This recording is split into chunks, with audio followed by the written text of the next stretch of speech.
It is Monday, December 16th, 2024. It's a Finance Committee meeting, 7 PM, and let's get started. We have quorum. We have a couple of guests from the Select Board, but you don't have a Select Board quorum, so.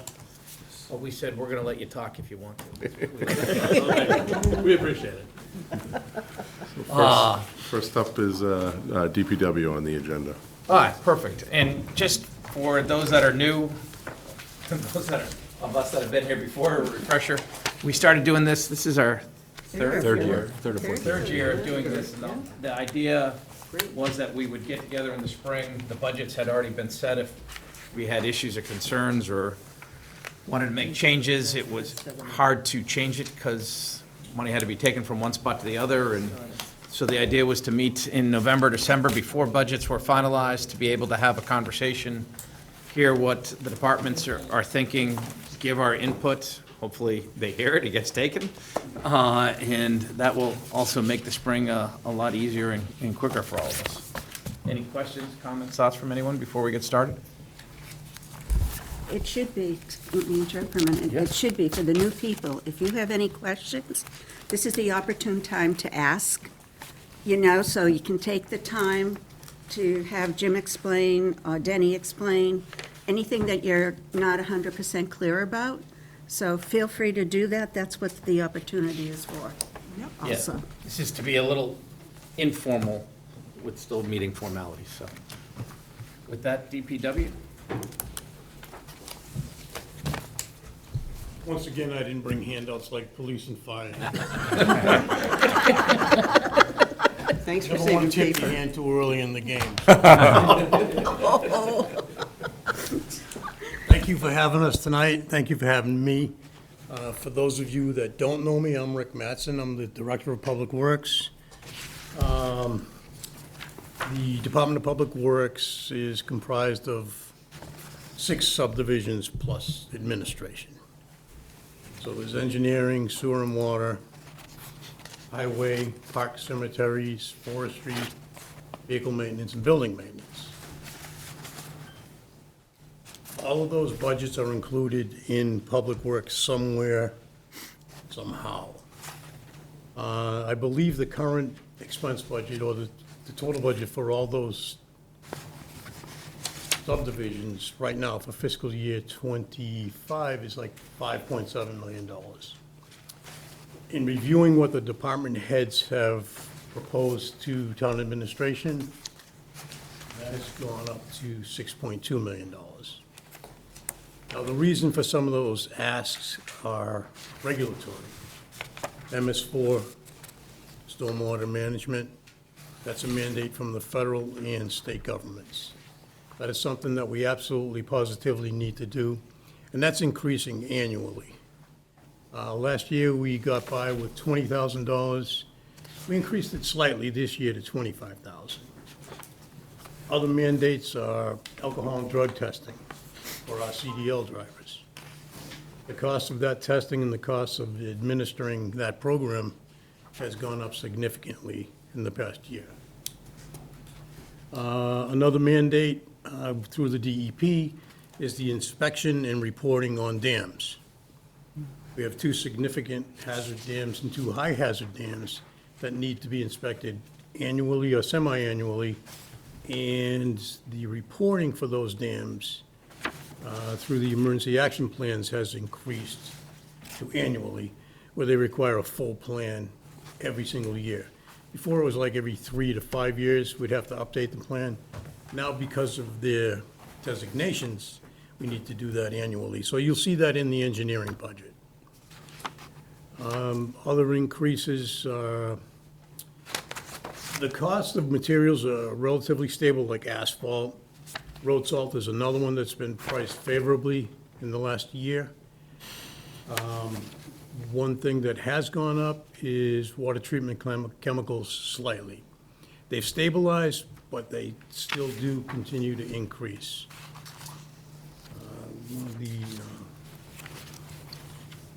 Staffing, in terms of staffing. We currently have 3 vacancies within the parks and highway departments, and 1 in water as well. Those were through resignations or retirements. And we're competing with all other municipalities to fill these positions. It's very difficult. You wouldn't think that in this day and age it would be difficult to fill those positions. But if you look on the MMA website, we're competing with other cities and towns for similar positions. I believe there are like 25 of them open throughout. So we've got some challenges there. We're currently holding off on filling the positions until we get through this budget process, only because we don't want to fill them and have to possibly make some changes later on. So Jim and I have been in discussion over that. Once things shake out, we'll see where we're at. Significant increases, the most significant increase would be in the building maintenance division. Those costs that they are proposing in their increases are directly related to energy, heat, and electricity. We were fortunate enough, speaking of filling positions, to replace Don Anderson, who is set to retire at the end of this month. I think we found a very good person to fill Don's shoes. He's very young, he's very energetic. He's got a lot of good ideas, a lot of thoughts of his own that he'd like to do to increase the efficiency of that department. You'll see in his budget as well, he has a couple of things in there that he would like to put in, that automation of work orders. Makes the department much more efficient. They currently use it with the school department. The thought process is to bring it to the municipal side as well and do it for the municipal buildings. He's also looking at possibly hiring an electrician or a plumber somewhere down the road. That'll reduce our dependency on outside contractual services. Those will always need to remain in place, but we think that we could possibly reduce them by a good amount. Like I said, asphalt is stable. Challenges that we face, I think, in the upcoming years will be on our capital end. Operationally, I think we're in a very good place. Jim, this committee, town meeting, capital budget have all been very gracious the past several years in giving us the resources to work with that we need to perform the level of maintenance on the town facilities that the townspeople, I believe, desire. With that, I'll take any specific questions that anybody may have relative to any of the budgets. Anyone want to get started? Okay. I know, I do this in general, but I look at him. Try to wait. So I'm curious if you've heard anything with the new president-elect and his potential loss of infrastructure funds or anything like that. I know in my business, they're a little bit concerned about how funds may dry up.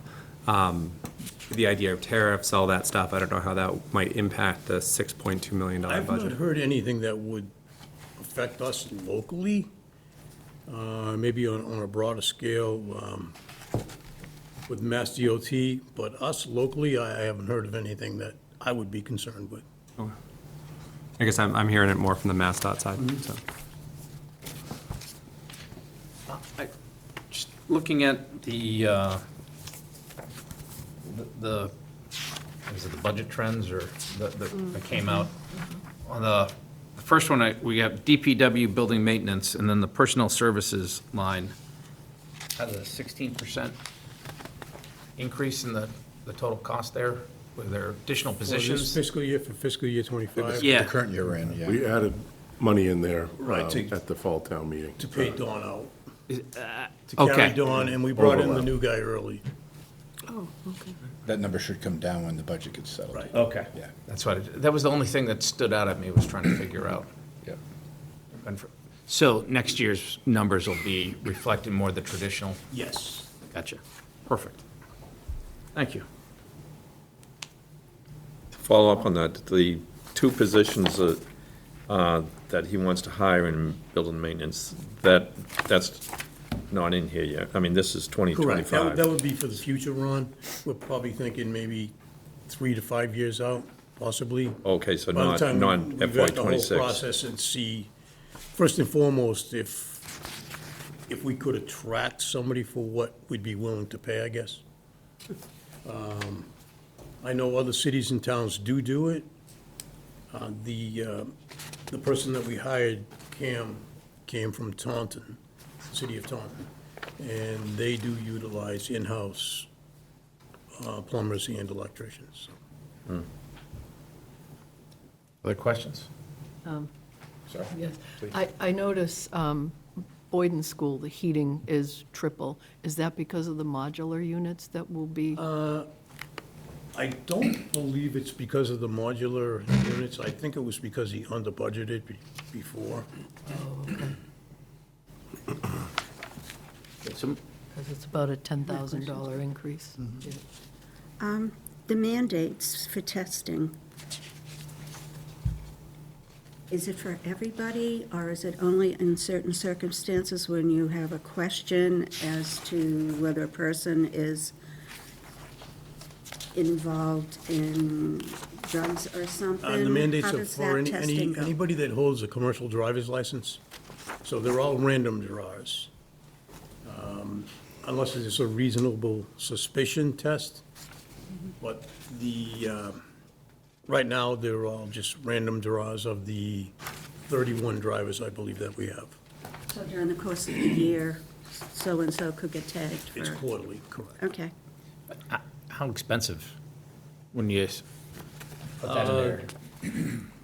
I think the total cost last year was like $2,400. This year it's like $3,800 or something. Okay. It's not a Yeah.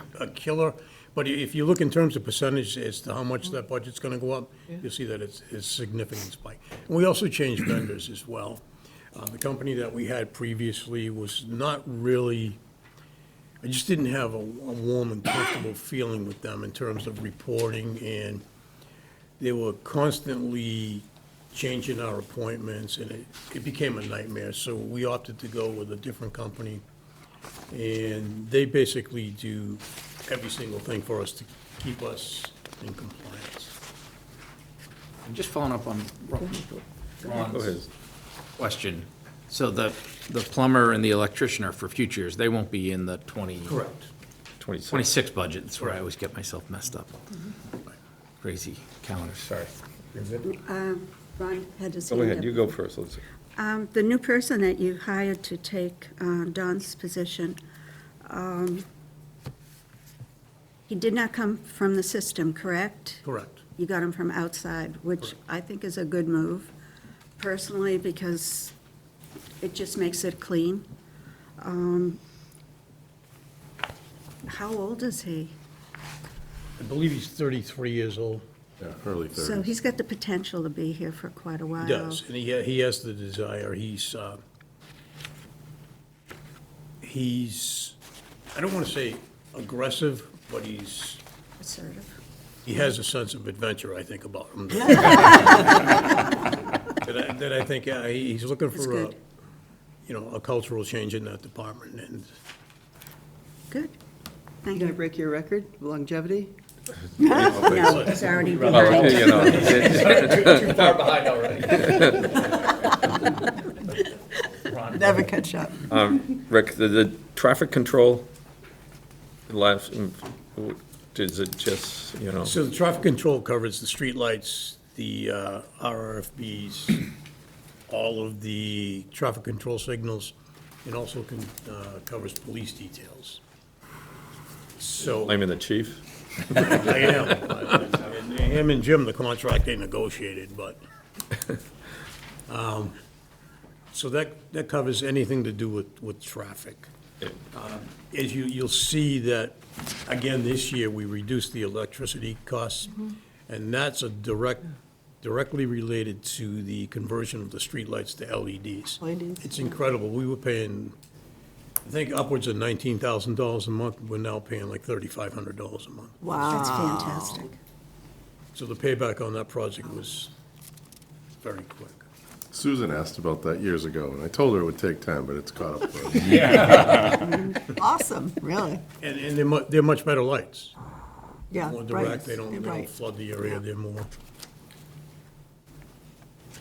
Yeah, that traffic control is the chief's. On the snow removal, what do you base the, you know, is it 10 storms a year, is it 5? I mean, I know the last few years we didn't have much snow, so we didn't spend much money, but what do you use for? We've been averaging 11 events over the last couple of years, mostly nuisance events. Last year, I think we plowed maybe 3 times. Total of 15.2 inches of snow last year. Total. The year before was 17.6. So it's just a matter of time before that trend breaks. I've already estimated, and Jim didn't want to hear this, at 56.2 for the year. That's my guess. He doesn't want to hear that. He's- The budget's based on 56.2 inches. I believe it's We are due. 4 plowable events and 10 sanding events. We had, what, 2 sanding events this year? So far, we've had 2. Yeah. 0.7 inches of snow already, so we're gonna get there. So you're at. So you got 55 points. Staying on the snow and ice, our budget each year has to go up minimally to qualify for state relief in case of they declare an emergency, or if we have an extreme budget bust. So you'll never see the budget go down, but, you know, But I believe it's at 819,500 this year. it'll go up $1,000 next year's It'll be budget. 819,510 next year. So it Even always though has I to asked go for up. 852,000, I already know. Yeah, so it has to go up each year so we qualify for relief. But, yeah, obviously, we've been fortunate to be under budget the last several years. Are you still having an issue with hiring plow drivers outside? Yes. We actually lost 2 this year that are not coming back. Small operations, but nonetheless, we lost them. And not coming back because they went to somebody else, or they're just done? No, it's just the insurance, what they need to pay for insurance. I believe just for a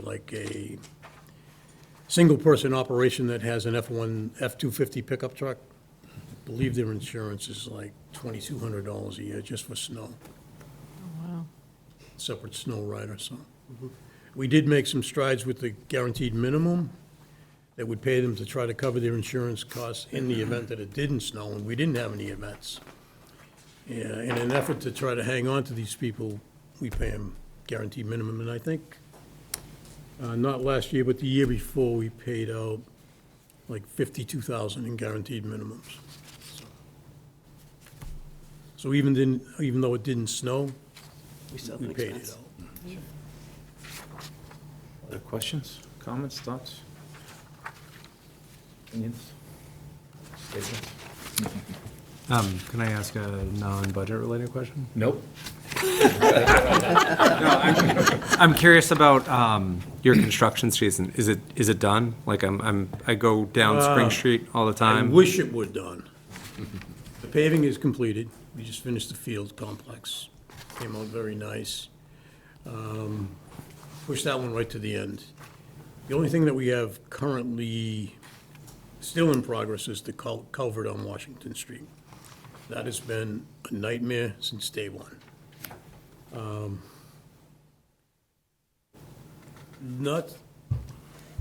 There's one final piece to complete it, and that's the reconnection of the water main. That's a critical water main that feeds the entire South Walpole area. Right now, it's currently on bypass. We met as recently as 2:30 this afternoon with the contractor. Carl, me, and we're bringing in a subcontractor to try to speed the process up. Subcontractor that would be done under the existing contract, but that's been it's been tough from day one. That's the only thing that we currently have going on. Everything else is pretty much wrapped up. Okay. Do you, I don't see electricity for the high school. Is that in the school budget or is that in your budget? Any electricity for schools is in the school budget. Because I see heat's in your budget. Heat's in there, but electricity's not. Why, I don't Asked know. about the solar project and how much that might save.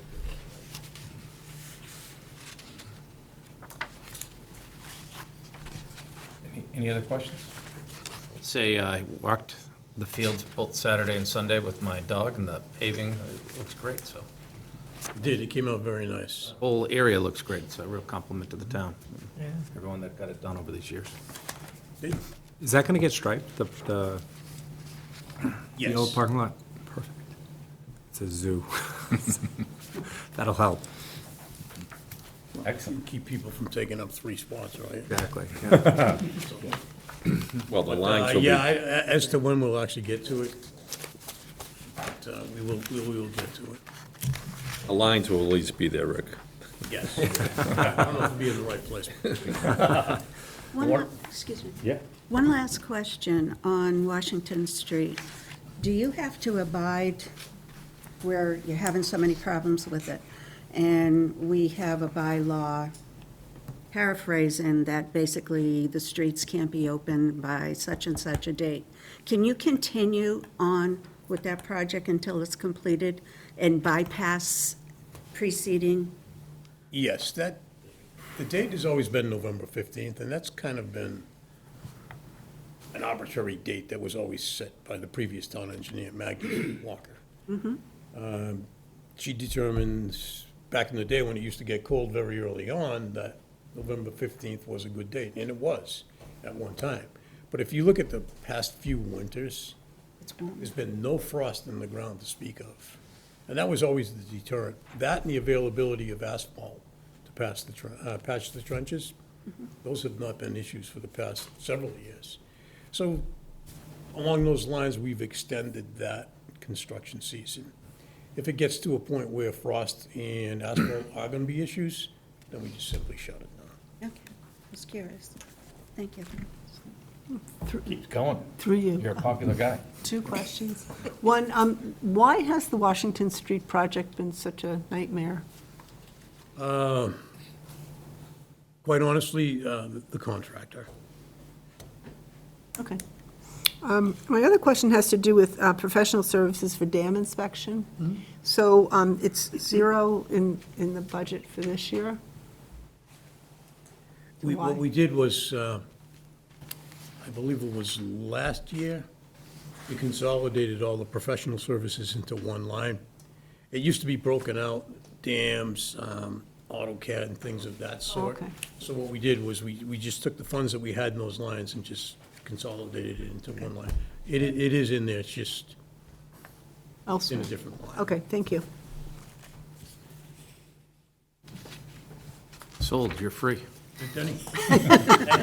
Thank you. Merry Christmas. Merry Christmas.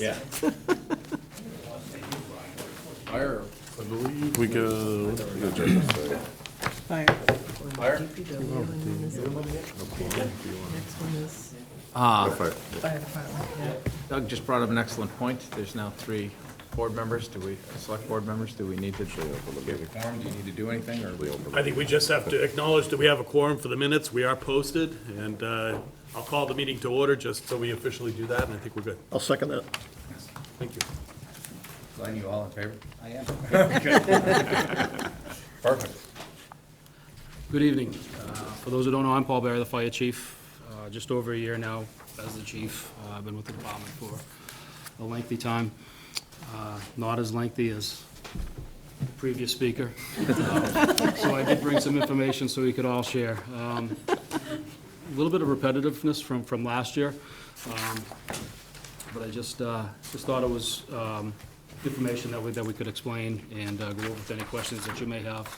The first thing, before I do jump into it, I know I sound like a broken record, and we've been repetitively asking, and you guys and the town has done a fantastic job of helping us and helping us grow.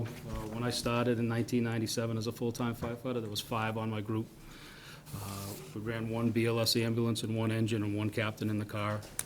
And now, depending on how our hiring is going, we're much better. Our minimum staffing is 9. We're running out of 2 stations, 2 engines, 2 ambulances, 2 ALS ambulances, and the captain is still in the car and is able to fly throughout town as need be to meet up with one of the other engines. So I acknowledge that the staffing has been, as I could repetitively ask for, more personnel, more staffing, and I acknowledge that we're working towards it. It's not an easy task, but I appreciate it. As far as the equipment, again, the town has done a fantastic job supporting our requests for those. Our apparatus is replaced regularly. Our ambulances replaced regularly, and I can touch upon those a little later on. I gave you a flow chart of our staff. I included names because, you know, a lot of us are local. A lot of us know individuals to kind of see where we fall on that. You'll see a lot of them have ancillary assignments attached to them that they've picked up and they've taken on for us. That's in addition to their regular firefighting and EMS duties, so I appreciate that. And helps them keep them involved, keep a lot of work in-house, and they're able to get stuff done on duty, which provides a great cost saving to us. At times, we have to bring them in on overtime, or they may have to coordinate, bring others in to help. But that's, I think, just an informative bite for you guys to see. You'll see up top, last time I came before you, the second deputy fire chief had not been filled yet. It has been filled with an outside hire as well. Deputy Don Tego came from Mansfield Fire, lengthy career there, and he's jumped, as I said to the select board meeting the other night, that was thrown into the deep end relatively quickly, and he's done a fantastic job. I appreciate him coming, and by all accounts, he's being well received by the department, and on-duty training has been great. New equipment is being introduced, so we're excited to see where that leads us. The reason why I continuously, and my predecessors have continuously asked for staffing, is the need, essentially. The first, as Rick called the cartoon on the color page, it's a 1710. NFPA is a National Fire Protection Agency, and it's a standard. Basically, it's a recommendation, and it's the amount of firefighters and apparatus that you see on that page is depicted as to what is required, what has been determined to be needed for a single-family unattached home, 2,000 square feet. Now, that's not that large. That's just, again, just a single-family unattached home. And if the area is used, you're required to have, recommended to have 17 on staff. Each of the fire apparatus has an officer on staff on that apparatus, and they're all supplemented with 4 firefighters, which is well below where we're operating right now. The next page just shows you how our minimum staffing flies out. Again, depending on our staffing level, who's in the academy, who's not out of the academy, who's out injured, kind of varies between 11 and 12 people per group right now, but our minimum staffing is 9, and that allows for the 1 captain in the car, 2 firefighters on the engine on Station 1, 2 firefighter paramedics on the ambulance out of Station 1, and out of Station 2, we were on 1 lieutenant, 1 firefighter in Engine 2, and 2 firefighter paramedics on Ambulance 2. Now, when we're all in, that gives us 9, but as I'm sure you've seen throughout town, both of our ambulances are running nonstop. And what that does is it takes almost 50% of my staffing away from us and leaves us with 5 firefighters to do all that firefighting that the 17 was supposed to do. So like I said, well, I sound like a broken record, and the town has done a great job to help supplement and bring in what we can. It's that's my concern, is when both of those ambulances are out and I have 5 people to go to some of the large structures that we have, even to the 2,000 square foot single-family unattached home is well below where we should be.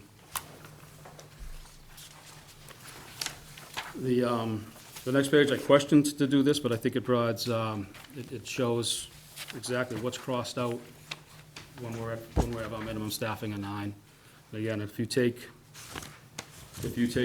both ambulances and put them committed to another scene, to another location, that drops out that backup fire line, that backup line on the left side of the page, and right below that, that's the search and rescue. That knocks out those people as well. So basically, it gives me 2 firefighters, a lieutenant and a firefighter, to go inside and try to put out the fire, find the fire, put out the fire, and search for victims until we have mutual aid show up on scene, or until we have callback people, if they're available in town, to come back to supplement our on-duty staff. Again, as we've asked in the past, my immediate goal is to get us to 13 and drop down to 11. 11 would allow us to have 3 personnel on each engine, 2 personnel on each ambulance, and keep the captain in the car to run the shift, and be able to meet with the engines as need be, to meet with the ambulance as need be. It's with our record keeps and stuff, it's difficult to track, but more often than not, when one call comes in, another call comes in, another call comes in, and another call comes in. Simultaneous calls are almost contagious throughout our region. That really puts a hamper on us, puts us hampers on mutual aid communities, because we're borrowing from them. As soon as we get a truck, an ambulance cleared up, they're borrowing from us, so it's just a repetitive cycle. I don't see that ending for anytime soon. But the full-time staffing to 13 and dropping to 11 would make us a safer and more proactive department, if we could. The longer-range goal, as we've talked about for a while now, is to get us to 17 per group. That would put the tower truck in service, which now we rely on recall people to come back, and I'm extremely fortunate to have a senior group of individuals that have been on for a while, that are able to afford to live in town, and they're come back to just about every fire, every recall that we need to. So I almost have a very experienced group of firefighters that show up on our recalls to staff that tower, but it's only what their availability is off duty that makes that a guessing game for me each day. The minimum would drop us down to 14, and that would put 3 on the engine, 3 on the tower, and 3 on the engine out of Station 2. Question on that, the recall. So you have people that are assigned on their days off that'll be? Not assigned, so the way we do it, with the old whistles that used to come through town, so a box 331 would bring everybody back. We kind of narrowed that down. The whistles kind of got antiquated, so now everything comes through a cell phone as opposed to the, a box 31 would ask everybody that's off duty in the area to come back and help supplement what we need. We'd put that on for a structure fire or a major need if need be. We have a Group A recall, which would make the group members on the group after the group that's working. So there's a group working today, the group that's working tomorrow. If a Group A came in, Group A recall came in, those members, we'd ask them to come back. And again, it's depending on their availability, depending how close they are. If they're a half an hour away. So how often are you recalling? It kind of varies. So this week we had, just this week we had 2 structure fires where we did 2 box 31s, and Norwood had a working fire, which we went to their station to cover their station, so we did a Group A recall. We also had a Group A recall yesterday for another situation. So it kind of varies. It goes up and down. We are keeping a separate record of it now. So I don't have that with me, but I do have I've broke it down, and it's tracking how much money we're spending on those recalls as well. It's not sufficient enough to supplement the firefighter salary. So it's not $0 either, so. Be an interesting number to compare and contrast Sure. at some point. So. Yeah, that's why we started breaking that down, just to keep a better track on it. And again, with the With the increase on staffing, I can reduce some of those smaller recalls, the Group A recalls. If we get to 17, we could probably even reduce the full recall, because I'd have the staff on hand to do it. And then we'd just, like a lot of the other communities around us, we would backfill just to supplement the station and engine as need be. So we'd do minimal recalls for that. Oh, sorry. I'm wondering, what happens if we're providing mutual aid to another town, and then we have a roaring fire here in Walpole? How do you handle that? So we always have coverage in town. It's a mutual aid system, so whether, if we usually only send one piece, maybe two pieces if we're going to another community. So there's something here. I'd say piece, I mean, an engine or the tower, kind of depending on how the pre-plan has been determined, what we're gonna send out of town, or perhaps what other trucks they have in service or out of service, so they might ask and change that up. But we try only to send one piece again, maybe two, and if that was the case, we'd still keep our engine, at least our engine, on service to be able to get to that scene to make that initial attack, that initial determination. When we do that, we keep an engine staffed with at least 3. So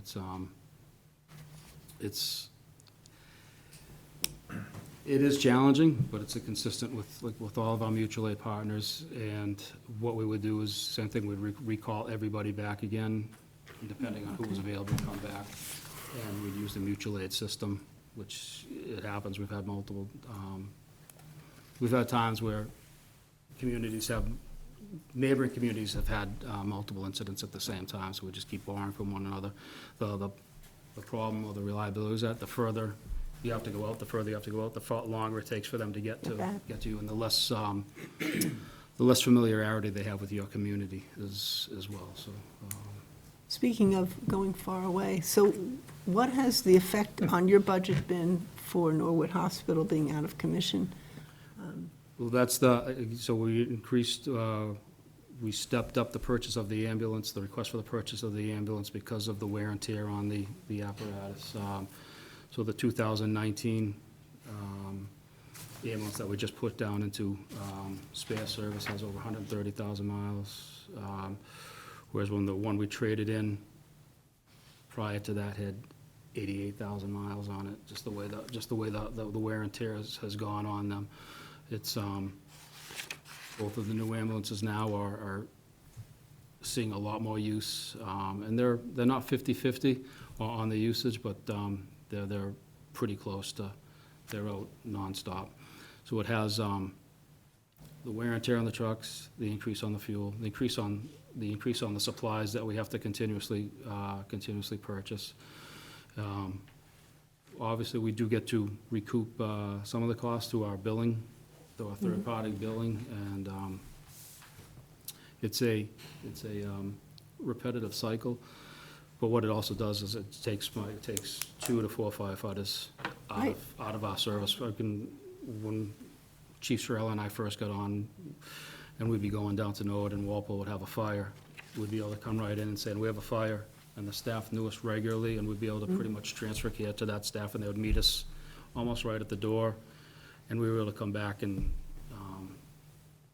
be of help really, really quickly. Now that's even if you were to do that, it's still a lengthy time to get from Needham, from Brockton, from Sturdy, from Boston. So it's nerve-wracking, especially when both ambulances go out of town. So that's been a major cause and effect of the closure. Yeah, no problem. Thank you. It's a segue from the question I have. So, and we approved in the capital budget a fire engine and an ambulance, is that right? Yes, sir. So, and we're 3 years out from even probably getting both of those vehicles?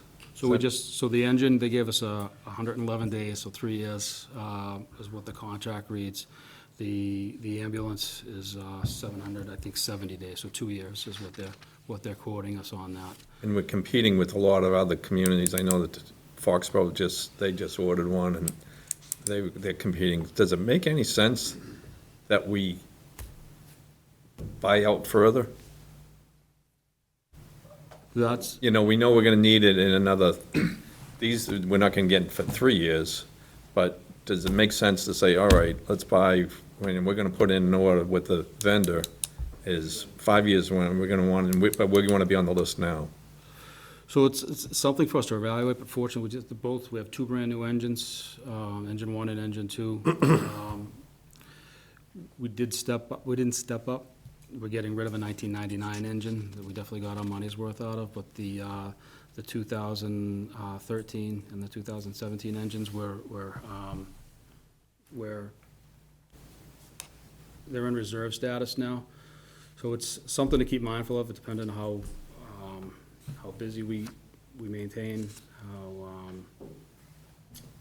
how long NOAA closure affects us. If we're able to bring it back up, and hopefully we're able to, drastically reduce our mileage and wear and tear on our ambulances, then we can stretch it back out to perhaps maybe not as long as it was before, because we're busier than we were before, so we're still using them, but the mileage will be much shorter. The prices probably went up 50% at least. They It doubled. almost doubled Doubled. in the past, so that's why I'm just saying, if there was some mechanism that we buy, 5 years out, we don't want it, but we're putting in a purchase order, whatever, with that company to hold the price, and the demand's gonna be there. It's definitely something to consider and something I'm thinking about. I thought I was being, I don't want to say greedy, but asking for an engine and an ambulance this year.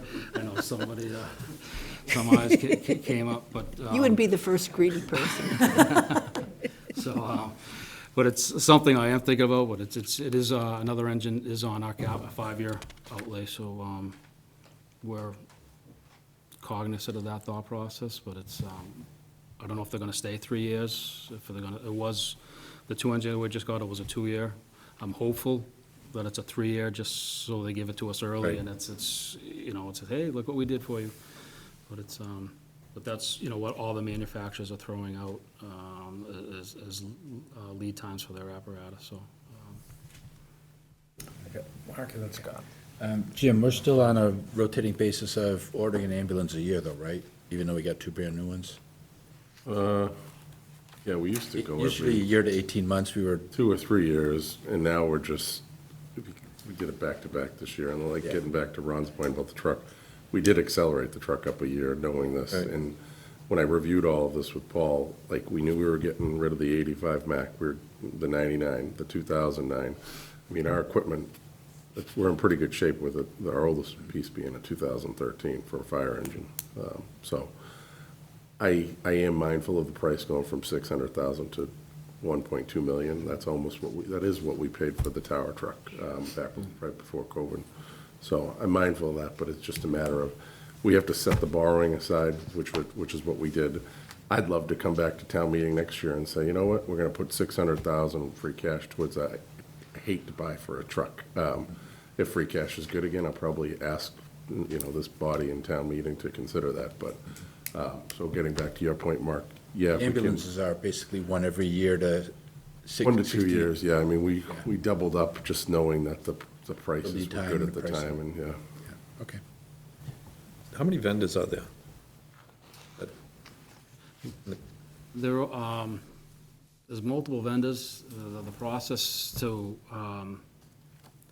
narrow it down, to get a detailed price is time-consuming, and a lot of them won't give us that, won't spend the hours to narrow that process down. It's somewhat frustrating, but they'll give us a ballpark, and the ballparks that we've got have been above what we spent on our apparatus. And somewhat the requirements on both trucks change. How often does that change? So we went with identical, so I asked for a quote for identical engine to the ones that we just bought. One of the major issues with the pricing was that Cummins was coming out with a new diesel engine, that they wouldn't give us Cummins wouldn't give a cost on what it was going to be, and they stopped making the addition that they are right now, so you can't supplement it. It's an issue with processing that. It's just a difficult, it's a challenge. What is the go-to hospital now going What is the ER that you? Sure, so primarily BI Needham or Good Samaritan, kind of depending on what the patient's condition is what we're going for, or the Good Samaritan in Brockton. But those are the two primaries. We've gone, Newton Wellesley, Sturdy, Milford, transported into town, into the Faulkner, to Longwood, the Longwood area, Brigham, Beth Israel, Boston, or Boston Medical Center. So it's spattered out, which is, if there's anything that's good that's come out of the Norwood closure, as before, we were, I don't want to say regulated, but in order to get us back in service, we tried to consistently bring everybody to Norwood to minimize our downtime. And now, because of, especially with prior to Brockton's reopening, which really hampered the ability of the Good Samaritan to provide a decent turnaround in service, we were able to maybe work with the patient to try to get them to maybe more of a hospital that they prefer to go to as opposed to the closest facility. It's not always the case. It has to go, there's a lot of checks and balances that we have to follow, and that the medics, if they bypass a hospital, the level of care requires them to go to, and something happens to them, then their license is in jeopardy, our license is in jeopardy. So it's not just, well, I'm not going to this facility because I don't want to go to, and all my records are at this facility. If your condition warrants that you need to go to the closest appropriate facility, Good Samaritan Brockton, we need to bring you there. You always have the opportunity to go in, start your care, start your treatment, and then request transfer to another facility, and that's how we recommend. But if we bypass that facility and something happens to you, then it's not a good situation for us or the crew. Catherine? I'm sure we've discussed this, but the standard of sending the truck and the ambulance together. Sure. Is that our standard, or is that a universal standard? I'm just. It's a great question, and it's a time-honored question. Again, back in 1997 when I got on, that was a question: why are we sending it? Why are we doing it? Why are we sending an engine? Why are we sending that specific piece? But it's ALS calls. It depends on the type of call that's going on. We almost have two personnel. We're now required to do much more of our treatment bedside, or wherever the patient is. We're bringing a first-in bag, which carries basic first aid supplies, to medications, to a monitor, to, depending on the call, an automatic cardiac compression machine. So it's much more involved than it ever was. We also have a situation because, just like the DPW, hiring is much more difficult than it ever was, and it's just being complicated now as the days go on. It's difficult finding paramedics, experienced paramedics. So we've just started to bring in, we've done it before, but we've had to do it with a little more regularity now, bringing EMT basics in, which is the initial step into the process, and then they're going through the medic school. So depending on the call, we're required to have two paramedics on the call. So basically, the EMT is serving as a driver. Mm-hmm. So it's not because we want to send the engine driving down the street screaming. It's because of what the situation may be. But it's a Walpole standard. No, it's a little bit of both. Our medical control doctor requires paramedics with 2 years of experience are only allowed to work with, if you have less than 2 years of experience as a paramedic, you're not allowed to work with a basic EMT. If you're a 2-year medic, you can work with a basic, but I said you'll need the second paramedic with you if you need to initiate certain level of care. So it's, Like many people, I like to spend my time at New Pond Village, and just kind of hanging out down there. So I see you a lot. Right. And I think a lot of those calls, it just seems like the person either decides to stay or they're Sure. treated bedside. So I was wondering why for Oftentimes- something like that, it seems like the truck could be there pretty quickly if it was needed. the engine could be there quickly, the ambulance can be there, so it's kind of depending on what the call is, but again,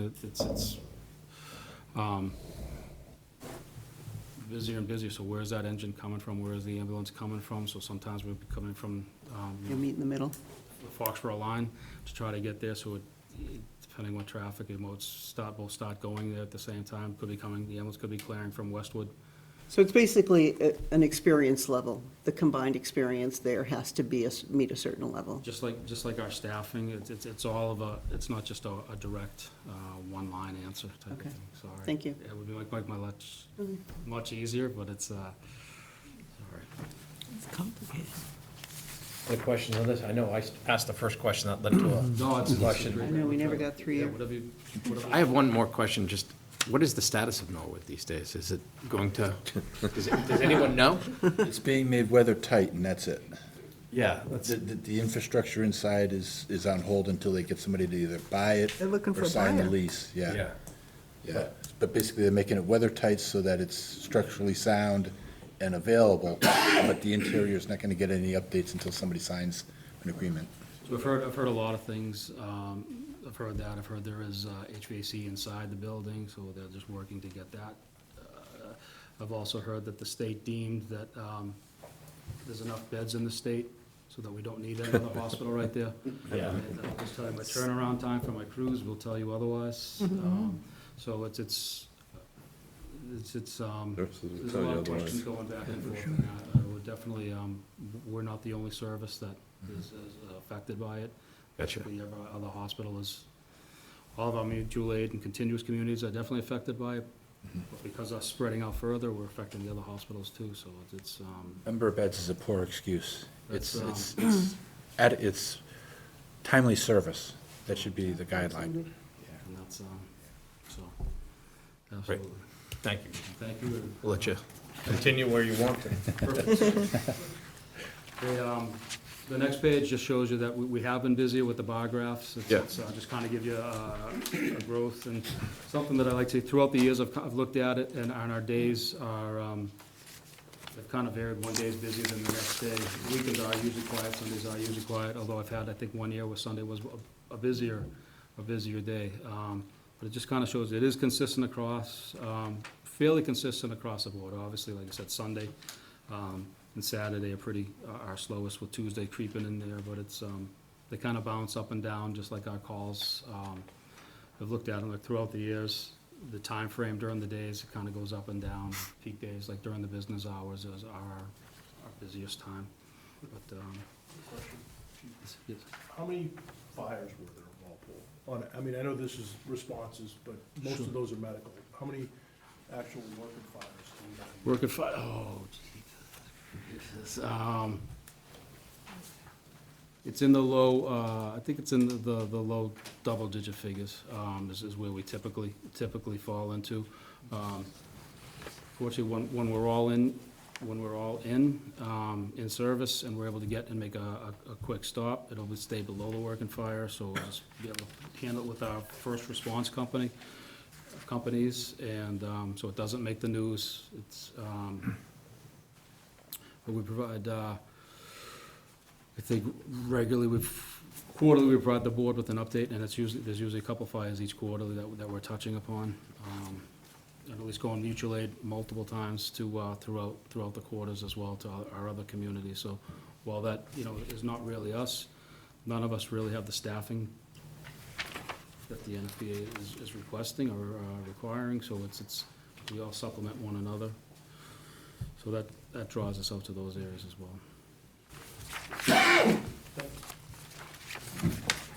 New for this year's budget, we had some requests for some technological improvements. A lot of that came from capital budget requests, and now we're coming through the annual licensing. Our current record-keeping system was throughout the fire service does not have a good name, and it's very difficult to utilize to pull up. I asked Deputy Hover to pull up, to create a graph for me. It took him an hour and a half for it to continue going through everything, and then pulled up 70 pages that he would have had to go through each one in order to get all the information. So it's not a great record-keeping system for the fire service. Unfortunately, we've heard that it's no longer going to be supported, that system.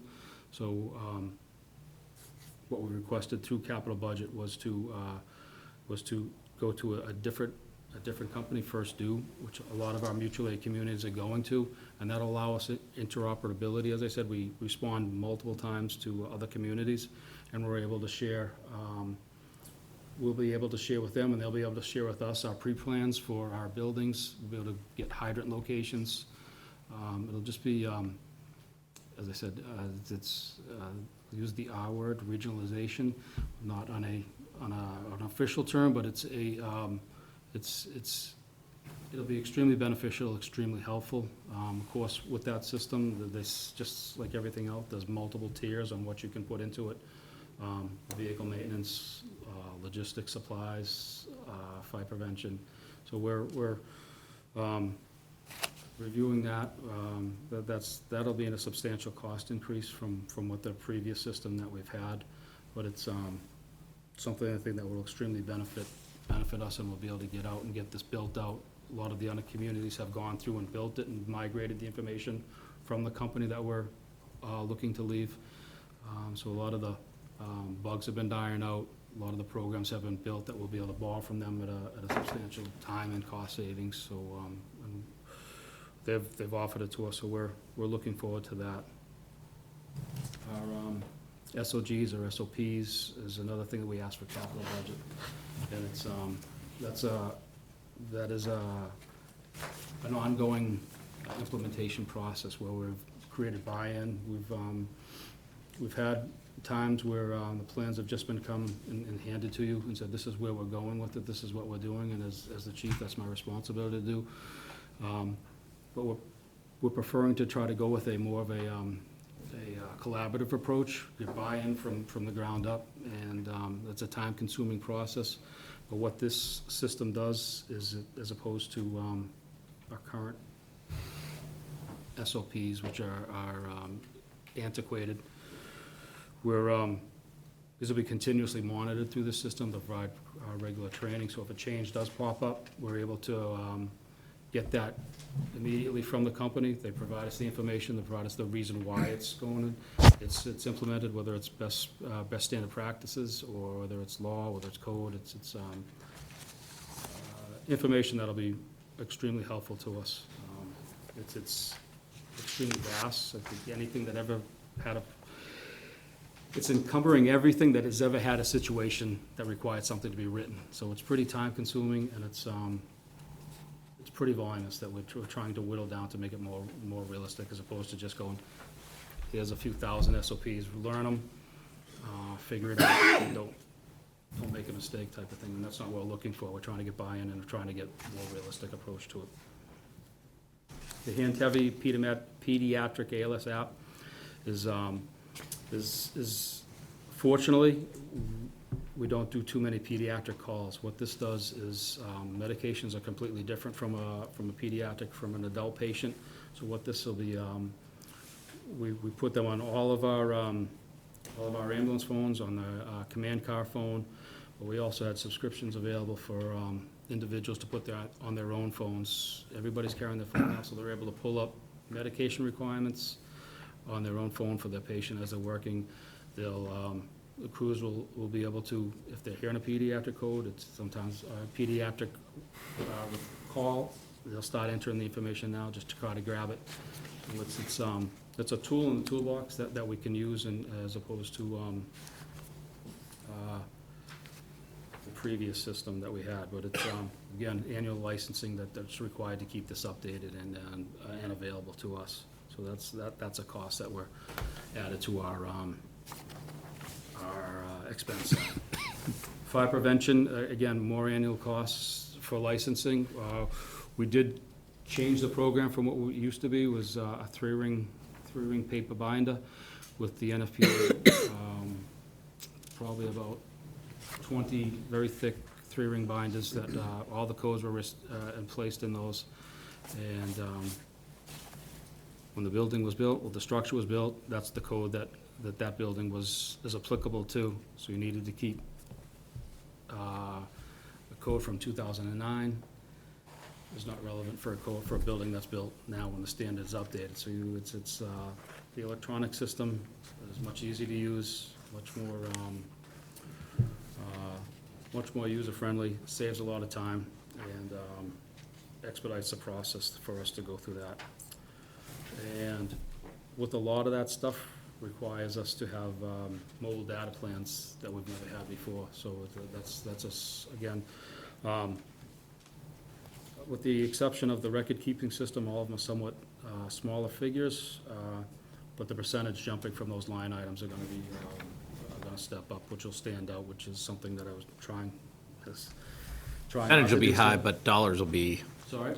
percentage will be, jump will be high, but the dollars are not So significant. the data plans were for everything that we're looking for is $5,300, the fire prevention about $2,000, the hand tab is $5,000. And again, it all depends on what their licensing fee goes, Yeah. a year from now. I've got a couple of questions. Going with the data setup that you're talking about getting, and I do not mean this to be insulting, so please don't take it that way. Is there somebody in the fire department that is able to deal with this new stuff? It's, and I don't mean that to be, it's like you're bringing in a whole new program. Yep. Do you have somebody that is an IT specialist that can handle it and share that information with the rest of you? So we do have, Captain Keel is our computer systems coordinator. Okay. And he's been in that role 15, 20 years now. But part of the capital budget was, the fee was to include the company to come on and completely set it up, control the migration from the current program to the new program. Again, and again. There's a lot involved there. It's not, It's extremely involved, but again, I don't want to say we're late to the game. We let others dip their toes in the water first, and That's fine. We've gotten the information from them. It's, Yeah. yeah, it is definitely a concern. I don't want to bring it in if we can't use it. Exactly. But it's because it does us no good, but it's, but Deputy Hover has jumped deep into that, and it's, he understands. the police department has their IT specialist over there too, so it's good to have, you have yours. My other questions, do you have anybody facing retirement that you're aware of? So I can't ask them officially, but we do have individuals that have reached the timeframe, the years of service that. It's They're possible eligible. if they There's- choose there's to. There's actually quite a few, anywhere from 4 to 5 within the next year. Stretch it out. A Okay. few more, so it's, nobody's indicated a time frame just yet to me. Okay. It's, our hiring kind of goes in groups, so when we all get hired. And they get to that everybody- age? Everybody gets to that spot, and it's, we've had a few people that could go tomorrow if they wanted to, so it's, Okay. My other question is, do you have anybody out in long-term disability? I do, we have two names on that chart, and they have been out for a little while, one with a shoulder injury, one with a back injury, and they have been, working with us. They've been providing information that we've required. Sometimes there's been a hang-up through the doctor's office, but it's, And my one and last question is, under the education incentive, the administration, you have 000, and then it's 55,543 for 25. so previously it come out of a different line item. Okay. So it came out of the firefighter salary, so to keep better tracking of it, we went from 2 individuals that had it to now 4 individuals that are eligible for it. So it came out of the firefighters' education line item. Again, just to better clarity, better record keeping. I put it into a separate line item, and it's just. Thank you for the clarification. Thank you for asking. Let me just ask, and that's an incentive for increased education that is compensation? Correct, yes.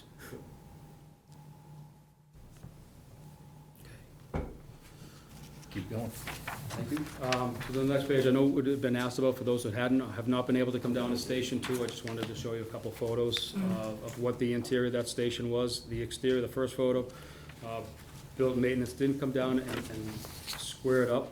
I had a company come on in, and then they helped work it to square up the two doors to take the arch out, which kind of eliminates the character that was there, but it just fitting that square peg into the round hole was challenging at times. It's, there's a steep pitch to get up that. It's not a straight line to get into it, so it's, you can't turn too early coming out. You have to time it perfectly. You have to watch what you're doing, be cautious, but this just provides us a little more breathing room, allows us to put the newer engines into that facility, and helps. It's still extremely tight in there. The second picture just shows the brush truck that's backed in there. That's just an F-350 with this 300-gallon tank in the back, and that's all the firefighters' gear that's out exposed into the apparatus bay. With, not what's recommended. The next two photos are, the next photo is the lieutenant's office right now. It's really no place to, that's the door leading to the apparatus bay, and then there's another door right by the main window right there, the main door on the side. No place to really counsel an individual if you needed to speak to somebody there without everybody knowing what's going on. And then the next two photos are the upstairs, what we call the great room. That was our training room. The staffing that we have down there, that's become the day room. That's their same room, those two photos. That's their kitchen table. And then just a depiction of one of the dorms. It's just basically, unfortunately, the way I had to shrink it down, it makes it look much larger than it is, but that's just the twin bed with a couple lockers in there, and the chair just to place your stuff, the rest of between the calls. Like a dorm room? Tight, yeah, Smaller. it's smaller than the dorm room, yeah. Smaller. Single room. I've seen them, And, yeah. The next page, that dorm that you're seeing right there, that's the lieutenant's dorm, which has the worst out of all of them. It's, the dividing wall is lockers, there's a curtain dividing between them, but that's where radios are plumbed into, the telephone's plumbed into that right there, so somebody that can keep an eye on it. There were 3 of us down there. That was the day room, which is about as wide, it's about as wide as this table, so it was pretty tight, and it is pretty tight. The kitchen, obviously, it's just not conducive to put 4 or 5 people in that. And then the stairways. It's single way up, single way down with the return on the stairs down the bottom, which is something that's obviously a concern about with the narrowing step down the corners. You're in a rush to get down off hours and stuff, and it's a functioning station, and it's worked, and I did work out of it when it first opened, and we have firefighters there now. It's just I'm not looking to do another station build. It's very time consuming, it's very stressful, and not something to waste the town's money, but but there's definitely, in my opinion, a need for the new station. I know capital finance and finance supported the capital budget for the study, but I'm just trying to, I've talked about it, so just showing photos. If anybody that wants to take a look at it, I'm more than willing to bring people down there to take a look. And the next page just shows you the apparatus that we touched upon earlier. In 1999, we'll replace it with a new engine, and the 25 or 26, depending on when the actual vehicle is made, and the same thing for the ambulance.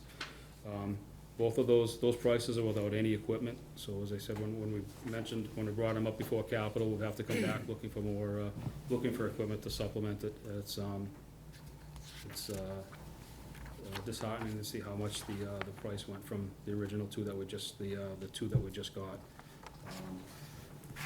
$640, and I think $680 to $1.1 million for pretty much the same truck. And it's, again, that was, there's much higher price, many more bells and whistles that are being sold that we're not interested in, but so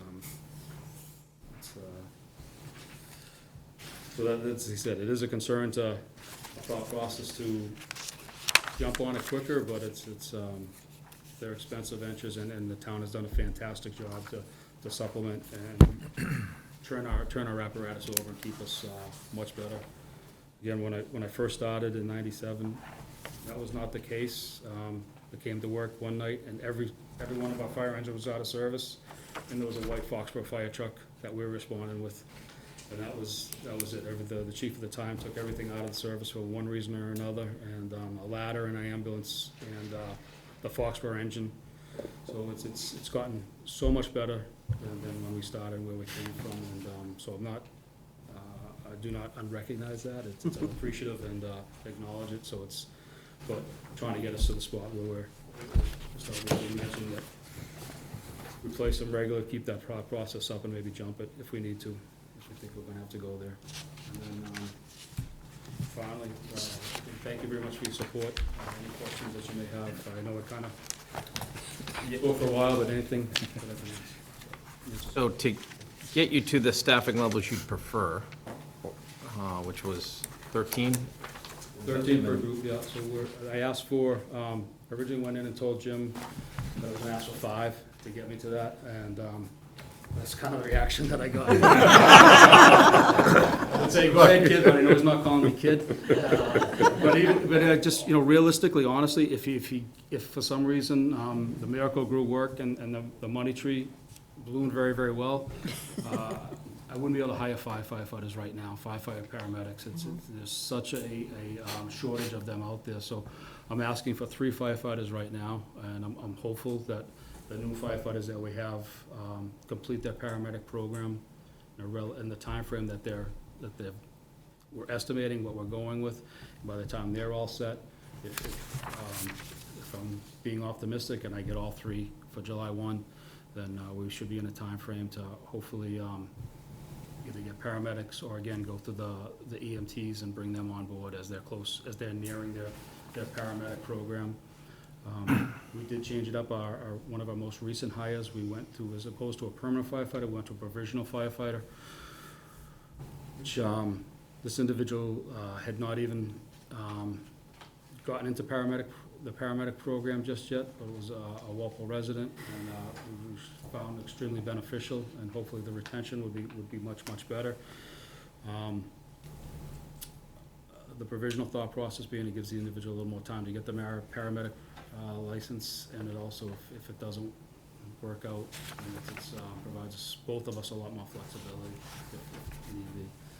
So right now my staffing is at 47 firefighters. You get 3 more. You're trying So to. adding that 3 more would put us closer to 50. if I got the 3 more, I would just need the 2 more to get us to 13 per group. So we're knocking on the door, we're close to it. And so I understand and acknowledge that the community is, Walpole's done a great job supporting us to get to where we need to be. But it's a challenge, I completely understand. Mark. Through you, is the grant program still available to bring guys on and have Guys? personnel on, sorry. You see the names? Bring on Lots of different names there. bring on personnel and have a grant pay for a majority of their training time and first-year salary, and then we pick it up down the road? So the past couple of years, and we've applied regularly, and we've been unsuccessful each time. It's a So we're good. three-year program. Since we got the engine, which for a grant, unofficially, I'll say it again, go away, kid, see us in a few years type of thing. So we've still applied for everything that we're eligible to apply for. Kind of the unwritten rule is 5 years, and we just kind of got that information. So we're getting to that 5-year mark, so hopefully we're a lot more successful going forward. It has been a 3-year no match, 100% funded, which is a great program. The concern that I have heard about the new administration is that the AFG, the America's Firefighter Grant, is in jeopardy. The level of funding was, again, but that's an annual concern. I think whether it seems to be a little more of a concern this time is, I think, a reality. Great, thank you. Kathleen, sorry. Through you, actually, what I was going to say, Mark, after my comment, is there was a time when this name up here was the only woman, and it looks a little different than it used to. And I appreciate that. Keep up, No, it's just, keep up the effort. Great candidates that come before the door, and it's Makes us all better, I think. The other thing I wanted to ask you, though, is are there any things that you can think of when you start to hear these, 60 Minutes does a show on PFAS and things like that? Are there any pieces of equipment / procedures that you use currently that you think with some money you could replace with something safer? The turnout gear, and the town did a fantastic job of getting us a second set, that was the original. Everybody had one set of gear. You'd go to one of these fires, and you'd have to put that same dirty, wet gear back on. It's basically like wearing a snowsuit, 24/7. And it's dirty on the outside, wet and clammy on the inside. So the town got us a second set, so it allows us to wash it. The new station has an extractor and dryer, so everybody on duty can get their stuff rotated through and cleaned.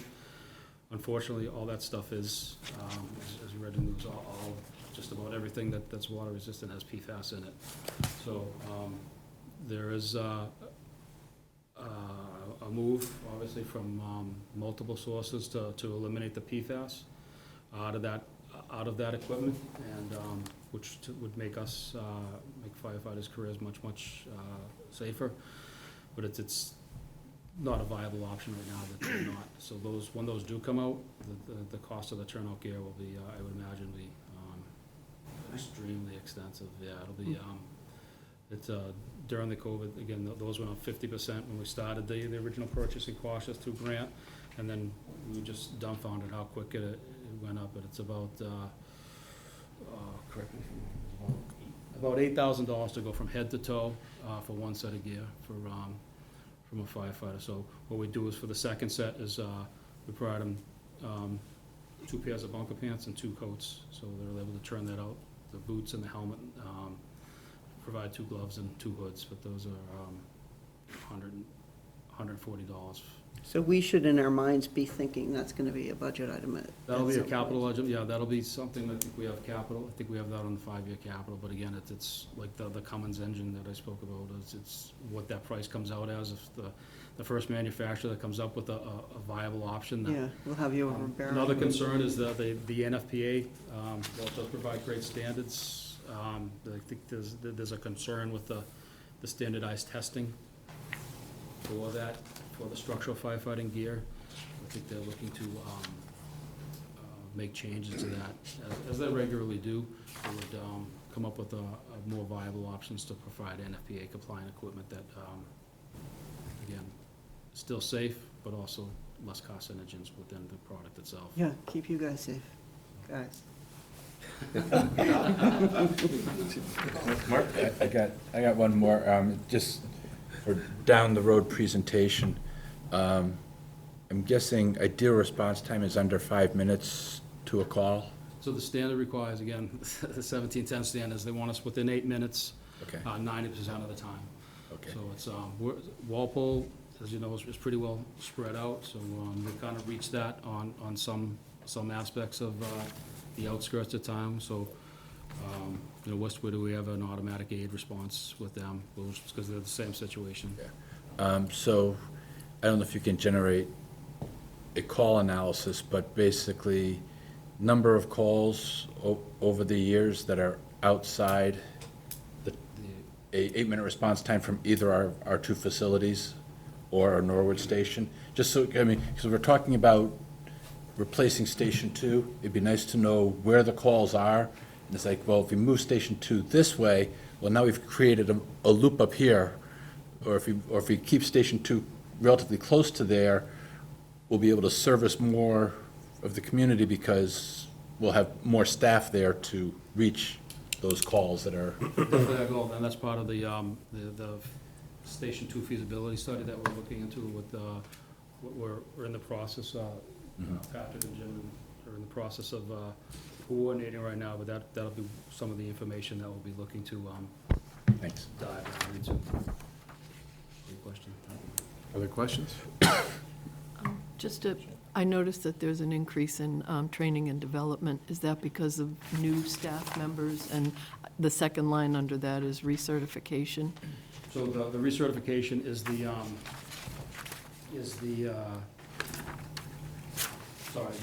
ambulance, ambulance license, so paramedic, and it kind of goes up and down. One year we do, this current year we're doing right now is our ALS, which a majority of our members are, so it costs us more money to do that. Next year, you'll see a It'll dip be in that low number like it was because- last year. So we'll go down and so it kind of goes up and down. I'm hopeful with the new deputy on board, full-time, is able to conduct a lot of our training, again, on duty. And we're still trying to iron that out. It's, that should hopefully reduce that number, but it's kind of a moving target right now, so. Yeah, but training's essential, obviously. It's being well received, because he's been very proactive. It was difficult for our previous EMS coordinators to come on in off duty. You'd have to pay them off time, they'd have to work their regular 42-hour shift, and then, coordinate the overtime to come on in, childcare coverage or however, to come in and teach classes. Because we have 4 different groups, so they'd have to come in 4 different times, so it's, I think the town supporting this deputy for the EMS position is a great tool for us. Thank you. One quick one. So when our neighbors to the south have events, and especially major events, and especially this year, and I'm sure every year when they have the 3-day event, the Kenny Chesney, the numbers that I heard was just phenomenal. Do we have a big mutual aid during those type of events? So they staff, so the stadium itself, the stadium provides us funding for 8 hours of overtime out of Station 3, so we'll put 3 firefighters on an engine down there because of our traffic. But as far as us going mutual aid, most people around here know to stay away. Right. Incidents at the stadium incidents at the stadium are handled by the stadium detail. So sometimes we'll supplement that through firefighters walking on overtime that Gillette Stadium will pay. Foxborough has, depending on the attendance, their number varies and what's being presented at that show. But all those transports are handled by a private company, so we do not do any response there, to the Gillette Stadium during those events. Now, off days, the new medical facilities that they have up there, we are up there regularly, just like they hear us regularly as well. So, again, there's detract from us, but plus and minus with us, because we get to work with other groups that we're going to be bringing back in. So there's more familiarity with other firefighters when you bring them in for an emergency, for a fire. Well, again, there's pluses and minuses, but if trying to be optimistic and look at the positive out of that situation, there is health. There is good coming out of that. So. Last chance for questions. Going once, going twice. Spoke for a while. Thank you very much, everybody. Thank you so much. Very much. You had nothing?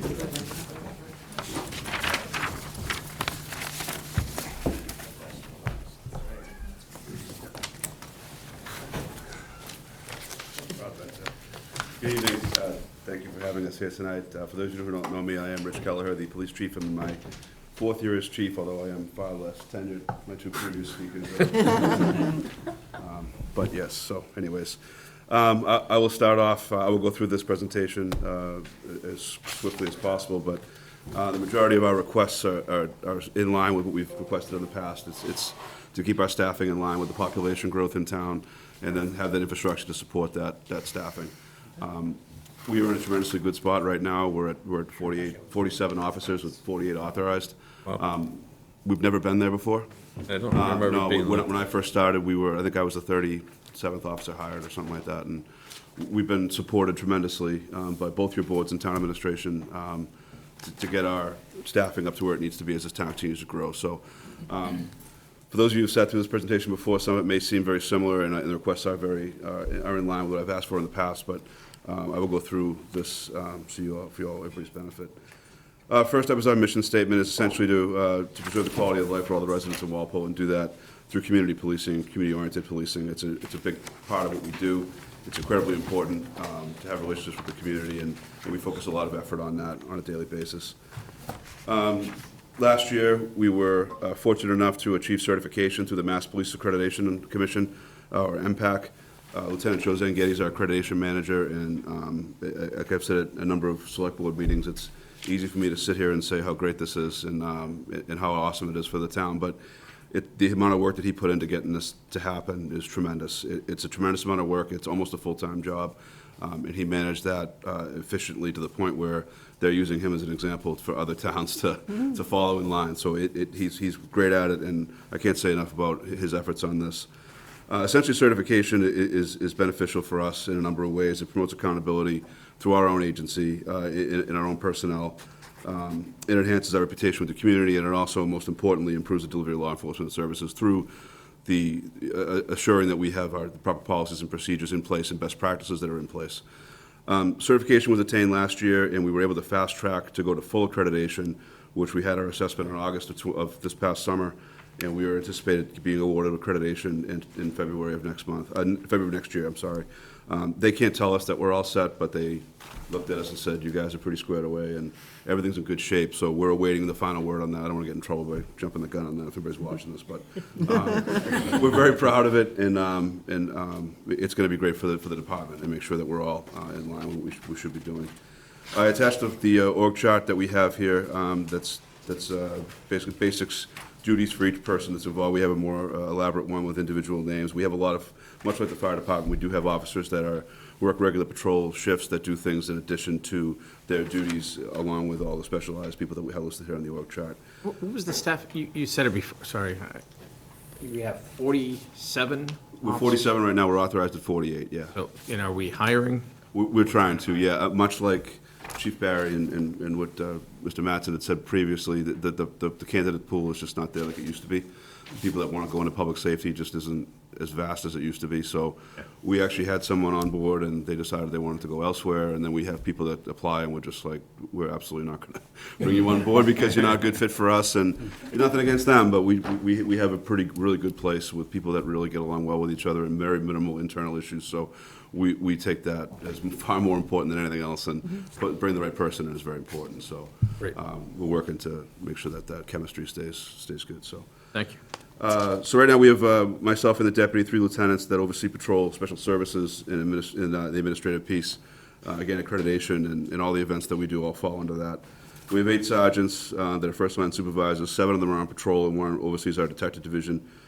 29 patrol officers, 5 detectives, 1 SRO, and of course, our dog, who is more popular than any of us will ever be. So, again, she's still with us. We've emergency dispatch. We dispatch both police and fire. We have 1 supervisor and 9 dispatchers.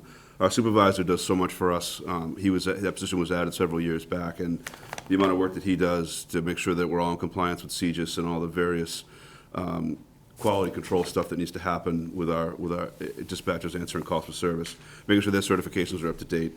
But he also does all of our social media stuff, and having someone with real-time knowledge of what's going on to keep timely posts up. He actually did it today. We had a missing elderly person and was able to get a post up right away, and ultimately the following on Facebook is what found the individual down in Attleboro. So it's incredibly important. He does that for us in addition to what he does every day with the dispatchers. They handle the 911 calls, dispatch both police and fire, non-emergency calls. They also handle walk-ins in the lobby. People that walk in looking for advice or to speak with an officer, they handle that as well. And then they maintain our log, which is mandatory as well. Civilian support staff, we have 1 full-time admin assistant and 2 part-time clerks. I'll get into a little bit more about that as we go along. If you've reviewed the paperwork ahead of time, our admin assistant is going to retire in October of next year, and we're looking to make some changes to how that group operates. So I'll get into that in a second, so I won't repeat myself twice.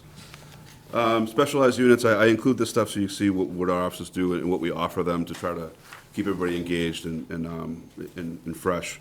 We're part of MetroLEC, which is the Metropolitan Law Enforcement Council. It's a consortium of 46 local agencies, over 600 square miles of the Commonwealth, and it provides special services that smaller departments can't offer on their own, such as the SWAT team, search and rescue, motorcycle units, crisis negotiation, peer support, which is becoming a new element of that unit for officer wellness purposes, and the bicycles. Right now, we have 5 officers that are involved with MetroLEC, 1 on the SWAT team, 2 on the SWAT team, 1 negotiator, and 2 on the motorcycles.